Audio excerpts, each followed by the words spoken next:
All right. What an honor it is to welcome Jim Hunter to the Whole Child Virtual Summit. Uh, how are you doing today? This is going to be exciting to talk with you today.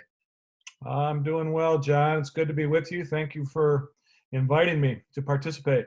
Looking Well, forward to it. well, thank you. I know that you're very busy, and you've been from like -20 weather recently, where you're presenting to some mutual friends that we have together in Wisconsin, and now you're in Florida. Is that correct? Yeah, that's right. Last week I landed in Madison, Wisconsin, and it was a literal whiteout of snowstorm. And I was 20 miles an hour on the expressway getting to my event, Wow. and I think 0 or -1. It was Fahrenheit. It was crazy, but wonderful people up there. I've been going up there for years, and we had a great event. That's awesome. Well, you have got a wealth of knowledge and experience working with leaders, organizations. Maybe give us a little bit of context to your background there so that people know. We met, gosh, I don't know how many years it has been now ago because we were introduced to your work. We're huge fans of the Servant Leadership book that you had written, the original book, The Servant.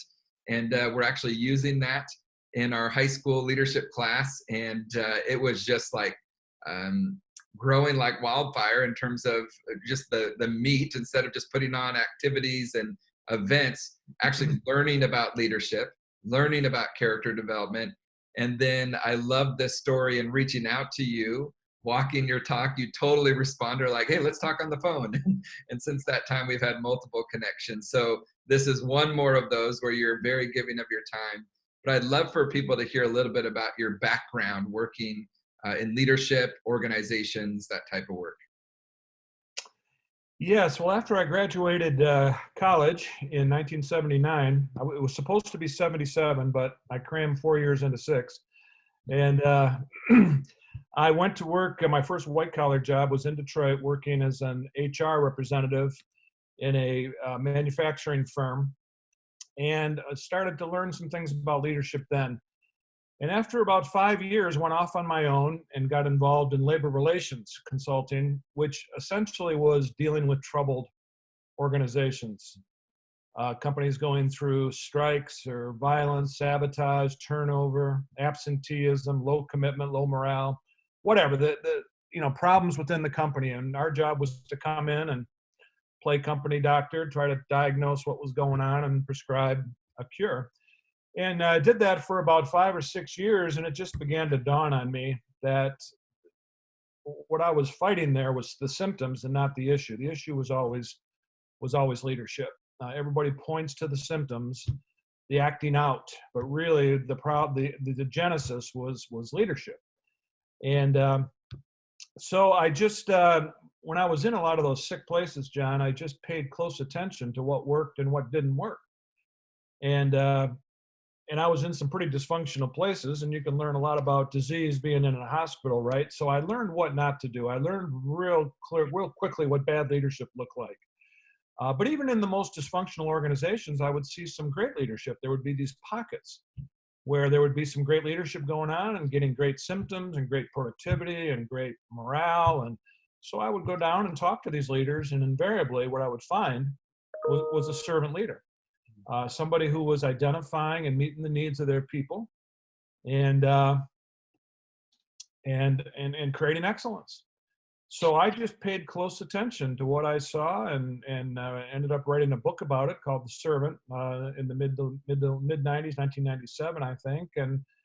And to my surprise, a lot of people were interested in it, and my career just took a great big turn, and leadership development became what I do now for the next 25 years, and even now. Wow. So it was a bit of a genesis. It took a while to ramp up, and but now it's busier than ever. It's a perfect storm now, as you know, John, for Yep. servant leadership. The whole world is just weary of bad leadership and command and control dictator type, Yep. uh, poor low character people, and the whole world is weary. And a lot of HR people and HR suites around the country are learning that we got to do more than just have good managers. We've got to have people who have good character. Yep. and are effective human beings that people want to work with and for. Yep. And there's never been a better time in my 30 plus years in this industry for the message of servant leadership. So good. And in fact, on the topic, because you have 3 books currently, correct? You've got The Servant, The World's Most Powerful Leadership Principle, and The Culture. Mm-hmm. And is it between those 3? I mean, just to go to it, because you probably won't share, but it's like 5.3 million copies of those books have been sold. Is that correct? Yeah, we're actually 5.5 now. The Wow. Sermon, my first one, which was written in 1997, so what is that, 23 years, is actually selling more in the U.S. than it ever has Wow. for the last 2 years. So it's just a crazy thing how that book resonates with people. And of course, I don't, as you know, John, I don't take credit for the principles of servant leadership. I always say to my audiences, everything I'm going to talk about, everything I write about, I stole all this stuff, right? I mean, I'm a thief. I mean, I'm a beggar here, and just passing on a baton of things that have been around a long time. Yeah. I think what I added to it, John, was I was able to frame it up in a way that I think more people could hear Yep. and could apply, and made it practical to more people. But the principles themselves are simply the golden rule, and Yep. treating people the way you'd want to be treated, and being an effective human being. I mean, that's who people want to work for. That's who people want their kid to marry, right? Somebody of character, Yep. a good human being. That's right. So good. And the reason I even bring it up more than anything is there's obviously, just like you said, a huge awareness of the need for this. And I would agree. I think what you've done so beautifully is to bring those ideas together into a way that is digestible, that I can take it in and be like, okay, that makes sense. And then yet the message of servant leadership can be very simple on first glance. Yep, I get it. And yet if it was easy, everybody would do it. It is something that you can dig much deeper into. And so when I think about the connection to the whole child, we could hit this from multiple angles. We could talk about the skills necessary to be teaching students. But where I'd like to take it maybe first here is we know that the highest impact size in education, based on John Hattie's research, is what's happening from a relational level from the teacher to the student. That makes sense. Right behind that is the leading of the principal. So the outcome on student success, like what are the actions, behaviors from the leader in that building, which makes sense. So maybe go to when you talked about leadership and management, maybe we start there. What's the difference between the two for people to understand more clearly? Yes, good question, John. And they get confused, management and leadership. I look at management or at least in businesses, or even in the classroom. I mean, things that we do. Can we plan? Can we budget? Can we problem solve? Can we organize? Can we write a curriculum? Can we read a balance sheet? Are we tactical? Are we strategic? I mean, those things are important, but I can send you to class and teach you how to do those things. Leadership is really who you are. It's, can you inspire and engage your team, right? And can you get people to want to learn? And can you, rather than just filling a bucket, right? Can you get people engaged? And that's the big word they're talking about in business circles, getting people engaged. We call that getting people from the neck up, getting people's hearts and minds and spirit and creativity and excellence, getting people to give voluntary, willful, discretionary effort, not just because I'm here, I have to do it, not just being compliant. We call that neck down, just getting people's hands and legs and backs. But, I really want to do it now, right? Getting people engaged. And that's the difference between being a good leader and a good manager. Managers can get people to be compliant, but you don't create excellence with compliance. You create excellence and willful, voluntary, discretionary effort through leadership, being able to engage your team and inspiring and influencing them to excellence. I'll do it for you. The person that you are inspires me. Dad, mom, boss, coach, teacher, whatever leadership role you're in, the person that you are inspires me and makes me want to push harder. I don't want to disappoint you. You inspire me to be better, to be a better version of myself. That's what leadership is, being able to inspire people in that way. Yeah. And great teachers are able to do that, right? Yep. And we all can think of teachers in our lives that were able to do that. And we can also think of the teachers that had no business being in the building. I mean, it's like everybody knows who they are. The parents know, the kids know, the principals know, and unfortunately, a lot of times we don't do much about it. But boy, those excellent ones. And my daughter is a kindergarten teacher, and my mom taught third grade for 30 plus years. I mean, I love teachers. And so I'm not saying that to beat up teachers, but there are some people who shouldn't be in the classroom. Mm.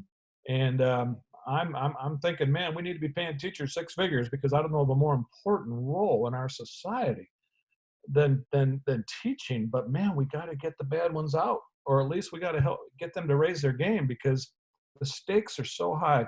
John, I do some work in education, actually more in the last 5 years than the previous 30. Yep. And I don't know why that is, but that's happening. And you know, whenever I get a group of teachers, I first question I ask, how many of you are leaders? Mm. And I never get more than 30% raise their hand. Wow. And I'm thinking, so my daughter spends half her waking hours in your classroom. All the moral choices and opportunities that arise every day, right? Yep. Behavior and character choices that arise, and you don't think you're a leader? Oh my Wow. goodness, right? Yep. It's just Compliment. that, you know, oh, you must be talking about my principal. You must be talking about my superintendent. And oh my gosh, you know, leadership is influence. You're influencing people for half their waking hours in the Yep. classroom every day. So, you know, but I think it's changing some, and the work you're doing, John, is helping that a lot. And that's the work I try to do, is to get people to understand that everybody's a leader. Yeah. The question is not, are you a leader? The question is, are you effective? Yep. Do you make things better? Right? Is your neighborhood going to be a better place because you live there? Your church going to be a better place because you worship there? Is your family going to be glad you were there? Is your classroom going to be, is your school going to be better because you were there? Do you make things better? So in the macro leadership, everybody's a leader. Yeah. Just, are you going to leave a good mark or a bad mark? I saw a college football coach give a speech many years ago, a very famous coach, and I never forgot what he said. He said some of the greatest leaders he had on his teams, the kids, the players, he said, were kids that never even got on the playing field Mm. their whole 4 years of college. He said, but they made our team better. They were the first ones on the practice field, last one off the field, first one in the weight room, last one out, pushing their coworkers to be, or their teammates to be better, right? They made our team so much better. Yep. John Wooden, the famous coach, ESPN said the greatest coach ever. John Wooden used to say, I'll take a player who makes a team great over a great player any day.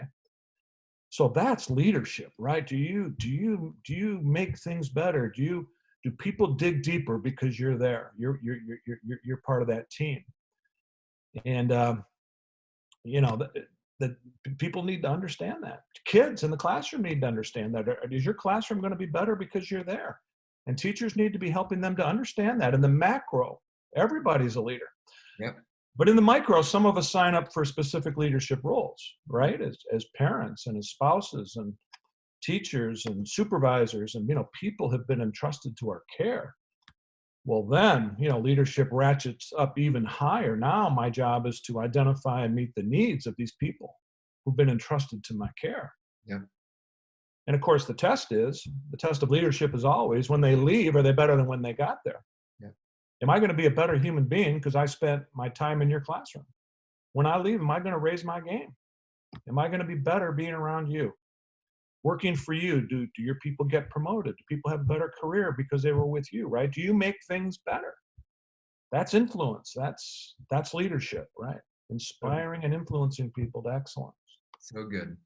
In fact, I love the clarity, and I think so much we need to make sure that that clarity is there. I've always loved your definition of leadership. I know that you, even in sharing some of those examples, there was components of it that were coming out. Would you be willing to share it for people so that they know that definition that we're working from? Yes. So I define it this way, John. First, it's a skill. It's a learned or acquired ability. And that's what a lot of people don't realize, Yep. that it is absolutely something you can do something about. You can be a much better parent, coach, teacher, boss. You can be a much more effective human being than you are today. It's a skill. It's a learned or acquired ability. that has to be learned and has to be practiced.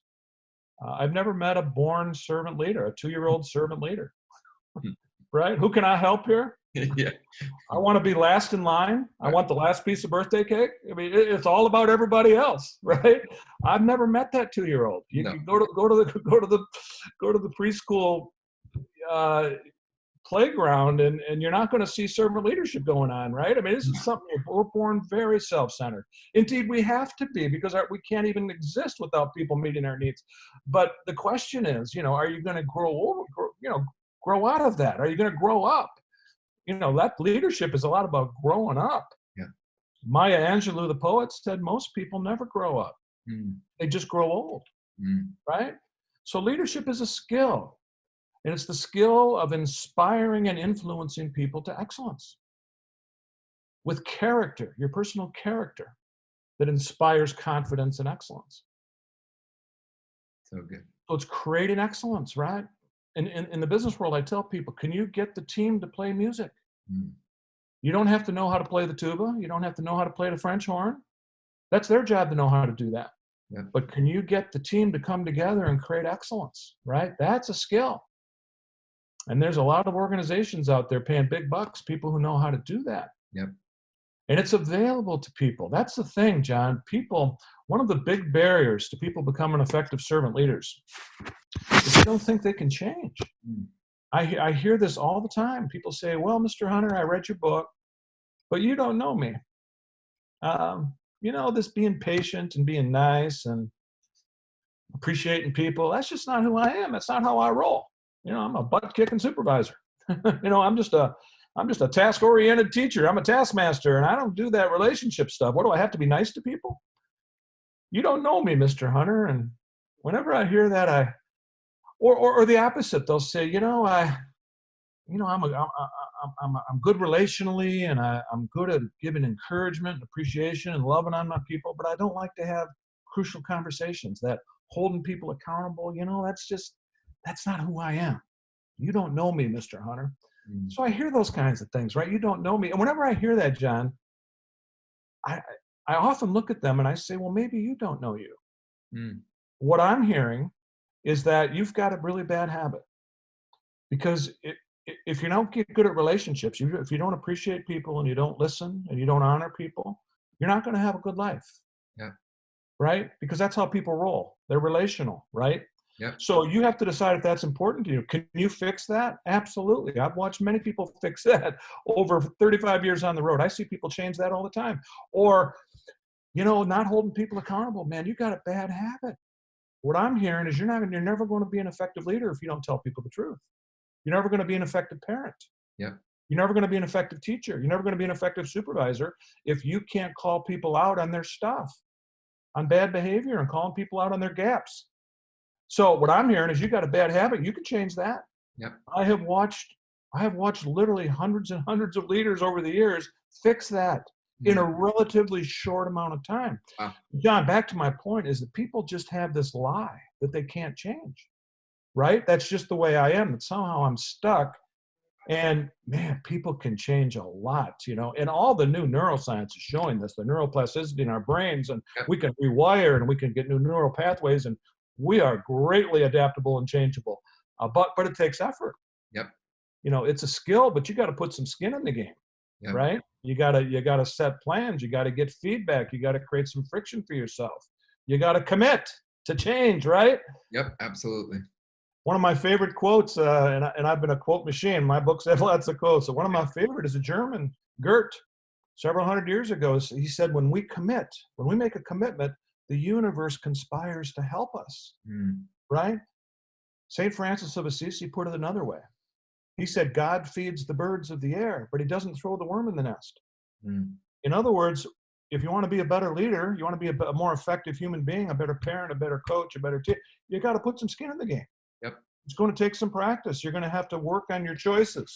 Yep. Right? You got to work on being patient when you don't feel patient, being kind when you're not feeling very kind, taking the time to listen and appreciate people, taking the risk of having a crucial conversation with somebody you should have had that conversation with 5 years ago. Yep. You got to go have that conversation. There's no shortcut to great leadership. Nope. You got to go through the middle. You got to practice this stuff. It's a skill. And the gym is not in the classroom learning this stuff or reading the book. The gym is out there in the world. Yep. Right? When your kids come in the morning and they're into your classroom, when you go home at night and your teenager comes around the corner, or your spouse, how are you going to behave when the stimulus comes? Yep. These are all choices, right? So leadership is a series of choices, and that's what character is. So good. So good. And what I love that you're really, and I just want to make sure that a spotlight is put on it for people listening, because I think sometimes servant leadership has some misconceptions that go with it. And one that you immediately hear, even with the title sometimes, is, oh, you know, that's just like being a doormat. You know, it's just the kind stuff.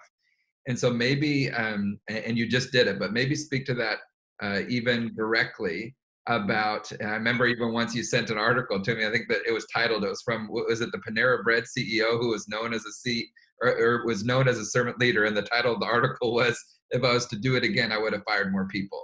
And he was known as a servant leader, right? And so maybe speak a little bit to that, because servant leadership is not just fluffy, right? It is doing hard work. You know, Jim Collins wrote the best-selling business book of all time, hardcover, Good to Great, about leadership. And on page 30 of the book, he says, we debated calling these leaders, these great leaders that we found, servant leaders, but we decided not to, because we were afraid that if people heard servant, they would get the wrong idea. So they called them level 5 leaders. And that's true. That's been my experience. People hear servant and it conjures up some pretty weird images in some people's heads. And, you know, I'm going to be a wimp, or I'm going to be soft, or I'm going to be a slave, or, you know, some of the great servant leaders I know, John, and I've met some great ones, and you've met some great ones, but my experience is the great ones I've known, if I had to describe them, I would use 2 words, pit and bull.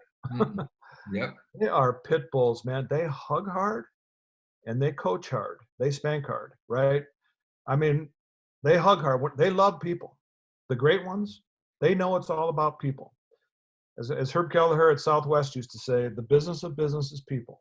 Yeah. Without people, there is no business. There is no classroom. There is no life, right? It's all about people.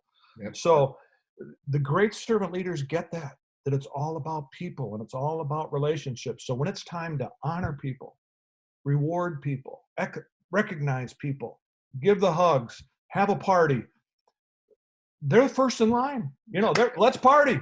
Yep. But man, when it's time to do the coaching, you know, hey, John, here's our standard. Here's your performance. We got a gap, man. We don't close this up, you may not get to play. And if I have to discipline you or fire you, I will be devastated. I'll feel like I'm failing you, John. My job as your leader is to help you win. And if I let these gaps go, I'm failing you. Yep. So I'm in. I need to know, are you in? Because if we don't close this gap, I'm going to have to escalate. There's going to be consequence for the gaps. And so they hug hard and they spank hard. You know, they coach hard. And that's the challenge, right? Finding that sweet spot between task and relationship. Finding that's what most of us tend to fall off the horse one way or the other. Yep. So good. So if someone was watching, and this has been so good in terms of giving like the context around it, and they're like, all right, yes, this is in line with my heart as a leader. This is where I know that I know what I'm up against, which in many cases is many years of habits, right? We all have them, some good, some not. That's right. Where would you recommend, with the philosophy of servant leadership, right? With that approach, where would be 2 to 3 places that I could start? I know you talked about that foundation, right? Feedback, friction, maybe to there, but where would you say is a good starting point to start to be more intentional and going to work at upping my servant leadership game? Yes. So, yeah, I call this the 3 F's in some of my later books. You know, after I wrote The Servant, John, far and away the greatest response, and still the response that I often get in emails and correspondence is, Jim, great book, great principles. I mean, this stuff's been around forever. It's apple pie and the flag. But you missed something. I have 10 crazy supervisors in my building. I told them to read your book. They liked your book, but they're still crazy, right? How do we help people to change? how do we help people to get it from their head to their heart and from their heart to their habits, right? If we don't get it into our game, it's just information. Yep. It's like getting swimming lessons and you never get in the pool. Yep. It's a complete waste of time, right? So, that forced me to dive deeper. And so we have a process, and you mentioned it, we call it the 3Fs: foundation, feedback, friction. The foundation, the training is important, right? We have to learn these principles. We have to be reminded. And really, it's just being reminded. Yep. I mean, John, that book, Everything I Need to Know I Learned in Kindergarten, I mean, I really think that applies to leadership. Be nice, tell the truth, don't hit, don't be a bully, say please, say thank you, say I'm sorry, be an effective human being, right? The stuff you learn in kindergarten. Yes. I sometimes I can't believe companies pay me to tell them this stuff, right? It's like, really? It's just be an effective human being. Right. But people need to be reminded, right? We got a lot of stimulus coming at us, so we need to be reminded a lot. So continuous learning, that foundation is so important. You can't hear this stuff once and think you're good, right? That old expression, church is every Sunday for a reason, it really applies to learning servant leadership, because I teach this stuff, John, 8 to 10 times a month for 35 years, and I can't hear the message enough. Yep. I have to recalibrate pretty much daily. So we got to learn. That's the first step, continuous learning, foundation. Second step, we need some feedback. You can't assume people know their gaps, their stuff. Well, there's people in your life that can give you some great feedback, right? Like going to your teenager, what 2 things could I do to be a better dad for you? Or going to your spouse or your significant other. What 2 things could I do to help you feel more loved by me? Yeah. Or getting your team together and asking for feedback. Doing one-on-ones with people. What could I do to be a better leader? Are you getting enough face time with me? Right? I mean, asking questions, getting some good data. There's anonymous tools, 360 tools, leadership skills inventories. I mean, you got to get some data, right? We've been behaving this way for decades, right? We may have a couple of blind spots. So you got to be sure you're identifying, scratching the right itches. So we need some data, right? We measure everything else in academics and in business. Why wouldn't we measure how we're doing as leaders? Good point. Right? So we got to set the standard. That's the first step, foundation. Then we got to get some feedback, identify the gaps. And then the important step is creating some friction. I think, John, it's important to create a little bit of tension where we get serious with each other. So in some schools that I work with, and even some businesses, we literally, the team gets together and talks about this stuff once a month, and we go right around the room. What are you working on? What 2 goals? How are you measuring it? What's been your progress, your step forward, your 2 steps back? I mean, what's, where you're talking about it and creating friction, telling your team what you're working on, right? Telling your teenager what 2 things you're going to change. Well, that creates friction, right? Because now you got to get serious, And it's really powerful, I've found, John, when it's done with a group. Because, I used to do executive coaching. I don't do that much anymore because I really think most of it's a waste of time and money, because you can fool your executive coach. You can fool your therapist, but you know who you can't fool? You can't fool your team. That's right. You can't fool your fellow teachers. You can't fool your your family. Yep. They know. They see it every day. So if we create an environment where it's okay and safe to talk about this stuff and talk about what we're working on, and what, it puts a burr in the saddle, right? Friction is good. Yep. Pain can be, a little bit of pain, a little bit of friction can be a good thing. That's right. Right? It gets me to the doctor, pain and friction. It gets me to the dentist. It gets me to AA. It gets me to church, right? It gets me to marriage counseling. It gets me to a lot of places I wouldn't go if I didn't have that friction, right? So when we do leadership development in organizations, that's I think the most important F is we create friction where, this getting better is not an option. We got to get better. Yep. Because nothing living stays the same, right? Remember high school science class? I mean, we at second law of thermodynamics, the world is in a state of entropy, right? The world is winding down. The candle's going to burn out. We're going to die someday. You got to throw logs on the fire just to keep up. And building character and being an effective leader requires throwing lots of logs on that fire. It's hard to be a person of character. It's easy to be a person of low character. Yep. Just show up, right? Just yell at people. Just be ineffective. Just deliver a curriculum without being a person of a character and bringing your best self to your classroom every day, right? Because that's who kids are experiencing, right? They're watching you. You're the model, right? Yep. So it's easy to be ineffective. Yep. Got to throw logs on the fire. So I mean, it's battling that natural entropy in life that, you know, you're either green and growing or you're ripe and rotting, That's right? right. Nothing living stays the same. It doesn't. And science is clear.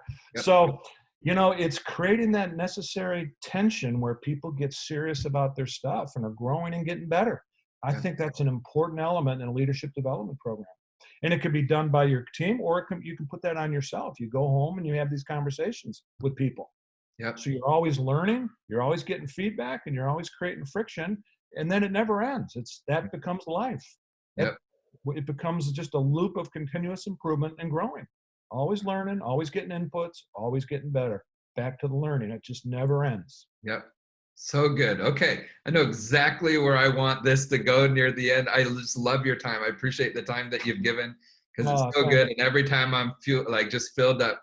So one of the things that, and I know that obviously in writing about this, that you believe it wholeheartedly, but it was huge for me. It was huge for the students that I taught for many years. And it's within that model, at the heart of it is love. And I think, the one of the biggest paradigms in learning about the different types of love for my students, for even adults that I work with, is the paradigm shift of, instead of just like do it if I feel like it, it's the whole idea of actions first, let the feelings follow. Maybe speak to that a little bit, because it's going to obviously connect hand in hand with what you were just talking about. Yes. Yep, I talk a lot about love in my seminars, and of course, that's a dangerous thing. You know, HR people don't like hearing about love. Mr. Hunter, we're trying to get sexual harassment out of the workplace. I mean, what are you talking about love for? And so, Got to get clear. We got to get clear on what we're talking about. Yes. yeah, well, what kind of love we're talking about? I don't know if you saw the Super Bowl this year, John, but there was Yep. a commercial about the four loves that C.S. Lewis wrote a great book about many years ago. That you know, the Greeks had very defined words for love. Eros being erotic love, and philos, the city of brotherly love. You know, philos between the way I can love a friend, right? Or storge, the way I can love a family member, a cousin, or a sister. But the fourth type of love is agape love, which is a love of action, right? It's a verb, quite literally. It's not something that we feel, it's something that we actually do. It's an action word, right? So I tell people in the workplace, you know, quite frankly, I don't care how you feel. I care how you behave, right? Are you loving your people? Are you extending yourself for them? Identifying and meeting their needs regardless of how you feel. When I was a kid in the 60s, John, love was a verb. Love your neighbor. The verb in a sentence was love. Love was an extension of yourself to lift somebody up. That was an act of love. It didn't pause to consider how it felt, right? Feelings are incidental, right? An act of love was a verb, an extension of yourself to raise someone up. Yep. There's times my wife, who I've known since the first grade, doesn't like me very much. That doesn't mean she doesn't love me, Right. in an agape sense, that she isn't still patient with me, still kind, still forgiving, still honest with me, even though I may be acting like a jerk this week, right? Yep. She still is in the game, right? I'm still here, still committed, still extending myself for you. So once people get over that feeling hurdle of what love is, then I think we can start some work. Yeah. And, you know, that's what we're talking about. I'm not asking you to like your people. I'm asking you to love your people. Are you extending yourself for them? Are you patient with you when you don't feel patient? Are you kind when you're not feeling kind? Are you humble? Are you authentic? Are you respectful?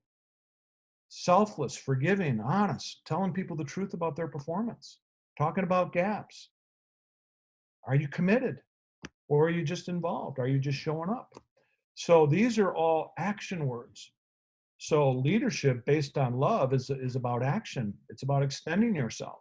And again, the test at the end is, do they raise their game being around you? Yep. And so we apply different parts of love for what's needed, right? It's situational. Yeah. You know, the way I treat my compliant child is going to be different than the way I treat my strong-willed child. They have completely different needs. My 10 employees at work may have completely different needs. My 30 kids in my classroom have different needs. Well, how am I going to know what those needs are if I don't have a relationship? Yep. So If I good. haven't taken the time to love on them, to Yep. build a relationship, to listen, to extend myself, to hug them when they need a hug, coaching them when they need a coach, right? I mean, giving them what they need Yep. and getting to know them, right? And the classroom is a beautiful laboratory for that. I mean, half their waking hours. They spend more waking hours with their teacher than with their family. That's right. I mean, think of that. And so for a teacher who is engaged, an excellent teacher, I mean, I can't think of a more important job in America. I really can't. Yep. So good. And C.S. Lewis teaches us something, right? About when I act in love, even though I may not feel like it, what happens over time. Yeah. The feelings come. The Yep. feelings will follow the actions. They will. Yeah, and that's a term, a sociological term we call praxis, right? Most people wait to behave when the feelings are there, right? If I don't feel loving, I'm not going to act loving. I want the feeling to drive the behavior. Well, praxis teaches the opposite. When we behave, behavior can drive the feelings too. It's why we can affect things like kitties that maybe we didn't like at one time, or our next door neighbor that we couldn't stand, or, you know, but when we invest in something and spend time and love on it, feelings of affection will come. Yep. Yep. And C.S. Lewis spent a lot of time talking about that act as if you love someone and the feelings of love will come. Yep. Behavior first.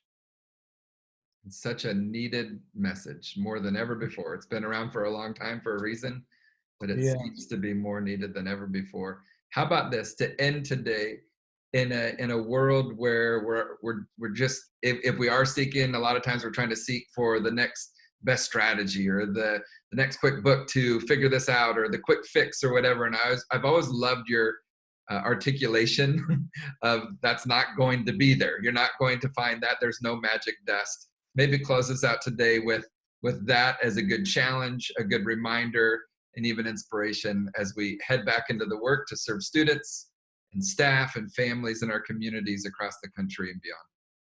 Yes. You know, most people, when they hear the message of servant leadership, and I mean 90% plus, John, are left feeling a sense of conviction, a sense of, boy, I need to do better, even excitement. Yeah. But if they don't act quickly, it passes, right? It passes really quick. You know, 5 days later, what did we talk about again that day?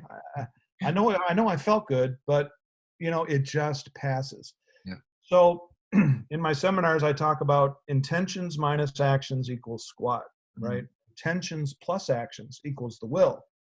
And I stole that from Ken Blanchard, the 1 Minute Manager guy, because it's so true. I mean, the most important thing is not what you think or what you believe, it's what are you going to do, right? Your actions tell me what you truly believe. So I always encourage groups, you know, take a bite of the apple. There's a great little book out right now called Mini Habits, which I'm going to start teaching more about because sometimes I think I encourage people to take too big a bite of the apple. Young people will say to me, well, what can I do to work on being a servant leader? I'm just a high school kid, right? I say, well, go home and appreciate your parents tonight, right? Go express some gratitude. Go call 2 people who've had a big impact in your life, right? Go have a crucial conversation with 1 person next week that you probably should have had a couple of years ago, right? Go have that conversation. Go take a bite of the apple and then take another one and then take another one, right? It's this mini habit idea, right? If I do 5 push-ups a day, well, anybody can do 5 push-ups. Well, just do that. Yeah. You know, in a month, you're going to be doing 15, right? Do 2 sit-ups. Do what you're capable of doing. Walk to the mailbox and back. Yeah. And they tell heart patients, just do something. Take a bite of the apple and watch it build, right? We're creatures of habit. So the key to leadership development, John, is you got to get in the pool. Yeah. You got to actually practice this stuff. You don't become a better leader intellectually. That's right. Reading books and watching PowerPoint slides. You can know all about leadership and never know it. Yep. Never went from the head to the heart, you know, and the heart to the habit. And again, if we don't get it to the game, it's just information. That's right. It's of no value. It really isn't. It's just, and I meet leaders, unfortunately, John, all the time who know all about leadership, but don't know leadership. Yep. You go in their offices, they have all the books, they know all about Covey and Blanchard and Drucker, and they can tell you all about leadership and servant leadership, but I'm not sure they've ever served a person a day in their life. It never got to the game, right? And that's agape love. Love is getting it to the game. It's what you do. So good. So good. Well, this has been awesome. Thank you You're for welcome, man. breaking down such an important topic. I think there are many people in schools who have come up through the ranks as a teacher. They've been promoted as building principal, and they get bombarded with meetings and other things. And here's how you evaluate, and a lot of things that there's always relationship pieces connected to it, but it's a lot of the managerial piece. And I think what happens is they don't get a lot of leadership training. Yes. And a big part on my heart has been to provide those that are like doing their very best every day, showing up every day to serve kids, to serve staff, to serve their communities, and to provide that leadership training that is so desperately needed. Yeah. And so this is wonderful. And just so that people know, if they are watching this and want to go more, again, remind us of the books that you have out there that they can learn more if they were to find them or to purchase them. Yes, probably I mean, my books are available on Amazon. JamesHunter.com is the website, and you can find anything you need to find there. If you're just new to this topic of servant leadership, I think I'd recommend reading my first book, The Servant. It's a good introduction to what and much of what we talked about today, and it's a good place to start. And then if you want to go deeper, then I think the follow-up books can help with that. Awesome. Well, at the end of every one of our regional trainings that we do, our giveaways at the end are a couple copies of The Servant. We love to get it out there to promote it to people, and it's always the thing that people want more than any other. I like ask for someone to share a highlight from the day, and someone does, and I give them a book, and then like they realize that they're getting one of those books, and then every hand in the room goes up because they want that second copy. But just grateful for you, Jim. Thank you for all that you have provided, not only to this topic, but to us personally. You've been such an encourager and someone who has spoken into our personal lives, our organization. We're just grateful for you, and thank you for your time today. Thank you so much, John. I enjoyed my time with you.